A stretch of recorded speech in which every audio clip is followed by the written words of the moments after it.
I'm 61 now. I started heavily problem drinking about 16. I was able to control my drinking through the first maybe 10 years of it and decided to go to culinary school in New York. Little did I know that would put me in exposure in the workplace to a lot of drinking. Prior to coming to the Bridgeport Rescue Mission, I was a financial analyst, college graduate. I worked in many banks, financial institutions.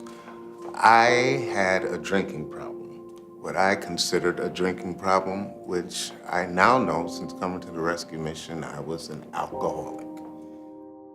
I started losing interest in things and spending more time alone.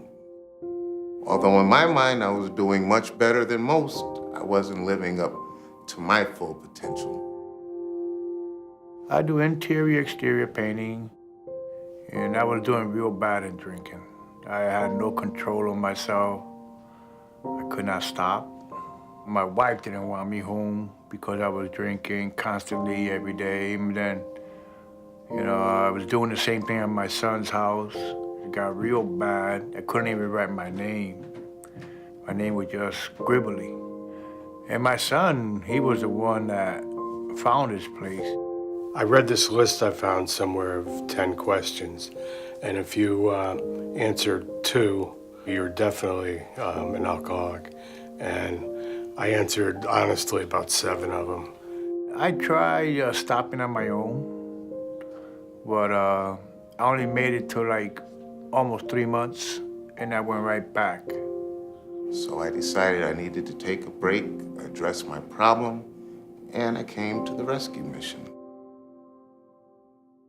I just wanted to walk out the door and jump back into my career and my life, a new sober guy. Thank you very much. I'll be leaving now.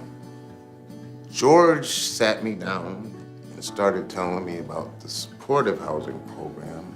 The longer that we have connections with men and or women coming out of inpatient treatment centers, we've noticed that those people have long-term success. So what we did is we created a program that can be up to 2 years. We put together a specific plan for them, which includes academic goals, financial goals, employment goals, and then we measure those goals on a month-by-month basis. They stay with us for up to 2 years, and then we help them move into independent living.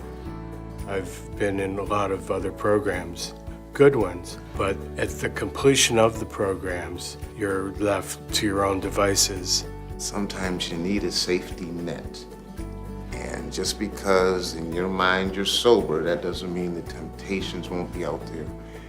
And what happens when you run into your first obstacle, your first roadblock? In your mind, you're gonna think, well, I went through the program, I graduated, have a drink, figure it out, you'll be fine. That's the start of your backslide. What's fundamental is getting a start. The Rescue Mission enables you to maintain a sober atmosphere and supportive atmosphere while seeking and gaining employment, and enables you to save up enough money so you can be on your own. Because it's very difficult to go from a very supportive environment, an enclosed environment, right into independent living. So having a less structured, but still the same supports, would help people succeed long term. I can't say enough about the supportive housing program because while you're not in the program anymore as far as the drug and alcohol rehabilitation, you still are being looked at, not negatively, but as an example of what God can do. Thanks to God, and then today, thanks to the Bridgeport Rescue Mission, I'm going on being sober 2 years. It's great to be sober for a good length of time, but it's not enough to really complete the job.